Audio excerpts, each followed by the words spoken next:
To get some interesting tech tutorials and hacks, please subscribe my channel and hit the bell icon. Subscriptions are always free.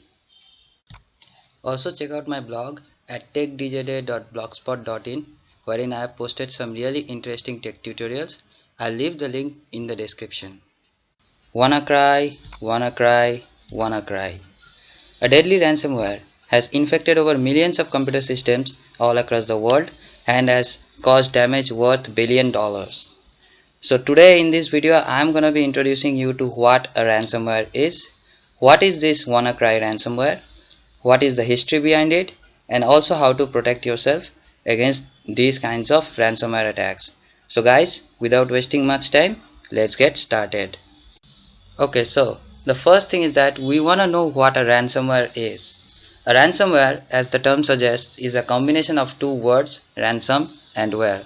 It is a dangerous malware that generally encrypts your personal data and later asks for some large amount of money in return just to open your personal documents. It basically encrypts or locks your personal files that are in your My Computer, and whenever you will go to access your My Computer, it will give you a pop-up asking you to pay some amount of money. Generally the amount is quite large, and only when you pay that money they'll give you the decrypt key that will allow you to decrypt your personal files. It is not 100% guarantee that even if you pay the money they'll decrypt your files. Alright, so it is extremely dangerous and very damaging as well. As you can see in this picture on the bottom right hand corner, you can see the black hand has a key and the white hand has dollars, or that is money. Basically that person will pay the money and then only the criminal will give the decrypt key to unlock the personal files.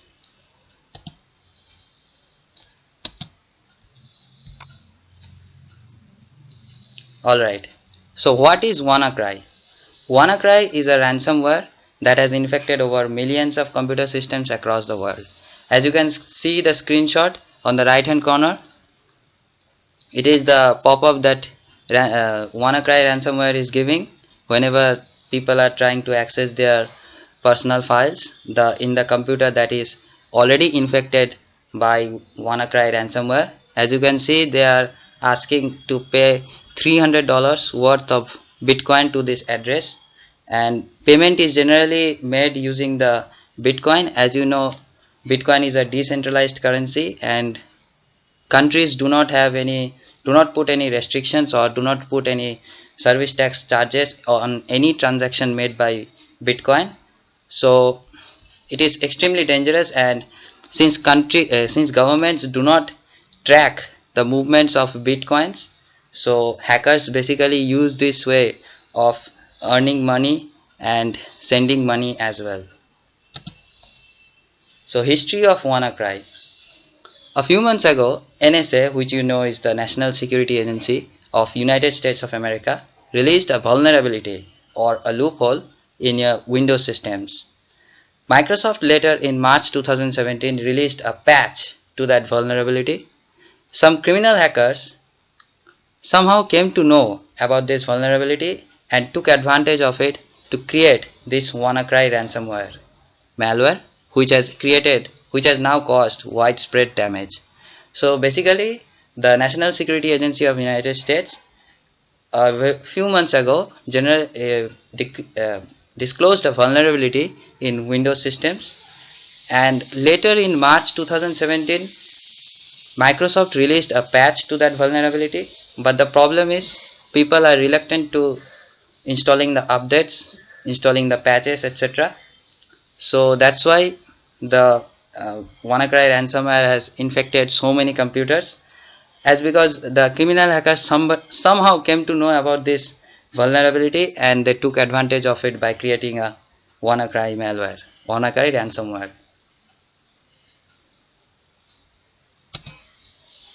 How to keep yourself protected?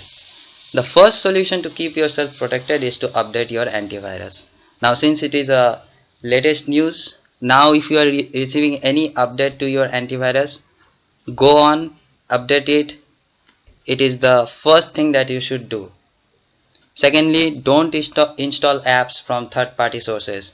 This is a very common habit of people, that they do not install the software from the official site or the stores, whatever app stores or whatever. They generally prefer third-party sources because they'll get cracked softwares and paid softwares for free. So those are extremely bad and can be damaging as well. They basically contain pre-installed spywares as well. If you are using Windows XP and Windows 7, they are highly susceptible to infection by the WannaCry ransomware. In fact, all the screenshots I have seen on the internet are basically of Windows 7. The screenshot that I had mentioned a while ago was of Windows XP, or maybe I think Windows Server. Whatever, you should always update your operating system as soon as possible.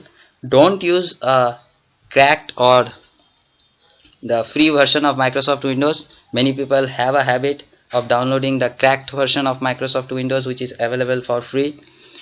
Spend some money, buy the original one, that is quite safe. And last but not the least, and the most important of them all, don't open any link or attachment in any email or message that you have received from unknown sources. If you have a Gmail ID or any email ID, I am probably sure that you receive lots of emails daily. They are basically of no use. Spam emails, you probably receive 10 to 12 emails daily which are of no use. So if the email is useless, my opinion is not to open it. If you open an email, it can be dangerous.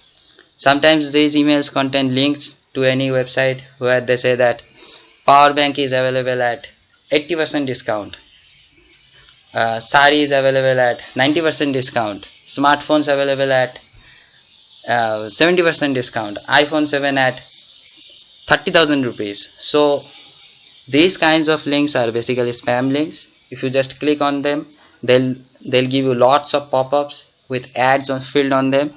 So if you are browsing those kinds of websites, believe me, don't browse them. Those are just spam links. If you just open those links, your IP address will be broadcasted to those addresses, to those websites, which is very dangerous. And once the criminal hacker comes to know about your device's IP address, he can do anything. So take my suggestions, don't open useless sites. Always note down the URL, which if the website has HTTPS enabled, which most popular websites have. So go and browse those kinds of websites like Facebook, Google, YouTube. These have HTTPS enabled. These sites are probably safe. If the website does not have HTTPS enabled, so be careful if you are browsing those kinds of websites. So, and also the last one more suggestion is that try and use an ad blocker, or try and use a proxy or a VPN. There are many VPN apps available, free of cost. There are many free VPNs. You can use them. They are free. So you can use a VPN. You please use an ad blocker, because the ads that appear may not be suitable. Sometimes they show adult ads which are extremely bad. So you should always use an ad blocker. Sometimes those ads can be malicious, and if the ad appears, it can generally insert malwares into your device. So take my suggestions, use an ad blocker. I also use an ad blocker in my Mozilla Firefox. It is not 100% effective, but at least works. So these were the suggestions to help you protect yourself against such kinds of ransomwares. I hope you enjoyed this video tutorial. Please like, comment, share and subscribe, and bye for now.